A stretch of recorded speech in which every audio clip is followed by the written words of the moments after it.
फार पूर्वीच्या काळात असलेली चूल आणि मूल ही संकल्पना आता हळूहळू नष्ट होत चालली आहे। तरीही महिलेला कामासाठी घराबाहेर पडणं हे अनेक राज्यांमध्ये आजही शक्य नाही।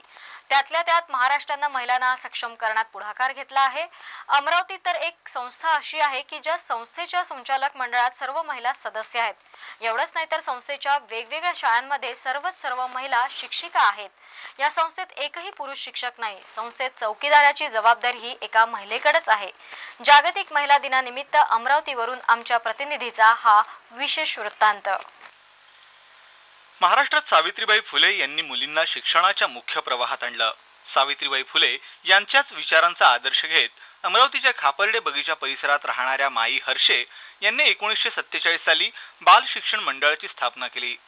मात्र शिक्षण संस्थेची स्थापना करताना या संस्थेत स्वातंत्र्याच्या त्या काळात त्यांनी महिलांनाच संधी देण्याचं निश्चित केलं आणि माई हर्षे यांनी खऱ्या अर्थाने शिक्षण संस्थांचा धनुष्य सर्व महिलांच्या खांद्यावर ठेवला। आज 65 वर्षांनंतर संस्थेच्या या संचालिका महिलाच आहेत, तर संस्थेच्या सर्व शाळांमध्ये महिला शिक्षिका आहेत। शाळेची घंटी वाजवणारी महिला, चौकीदार महिला, कर्मचारी वर्ग फक्त महिलांचाच। या संस्थेत एकही पुरुष नाही, हे या संस्थेचं वैशिष्ट्य आहे। बाल शिक्षण मंडळाचा हा नाम फलक बघा, या फलकावर असलेली नावं महिलांचीच आहेत। यात शिक्षिकेच्या जन्मतारखेपासून ते सेवानिवृत्तीपर्यंतच्या सर्व तारखा नोंदवल्या आहेत। संस्थेच्या कर्त्या धर्त्या सर्व महिलाच असल्यानं प्रशासकीय कामं करताना थोड्याफार अडचणी येतात। मात्र या सर्व अडचणींवर मात करून या महिला संस्था चालिका संस्थेचा कारभार दिवसेंदिवस यशस्वीरित्या चालवत आहेत। इव्हन माई हर्षेंनी 1947 साली या संस्थेची स्थापना केली। माई हर्षे म्हणजे त्या काळातल्या मदर टेरेसाच म्हणता येईल आपल्याला। त्यांचा आदर्श आम्ही चालवत आहे।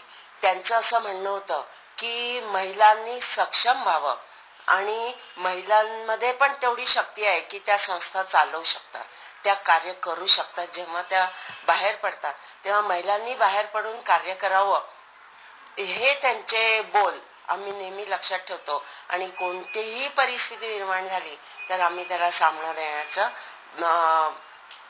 देण्याचं आम्ही त्यांना म्हणजे तोंड देण्याची आमची शक्ती आहे।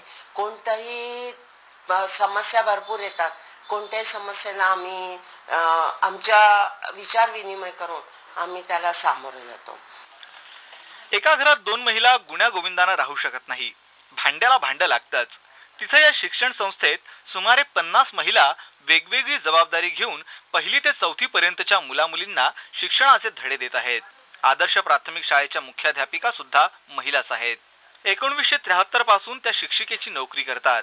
शाळेतील सर्व महिला शिक्षिकांची जबाबदारी त्यांच्यावरच आहे। ही शाळा संस्था 1947 ला स्थापन झालेली आहे आणि तेव्हा आमच्या संस्थापिका माई हर्षे, कैलासवासी माई हर्षेंनी ही संस्था स्थापन केलेली आहे। या ठिकाणी सर्व संचालक मंडळ सुद्धा महिलांचं आहे, शिक्षक सुद्धा सर्व महिलाच आहेत आणि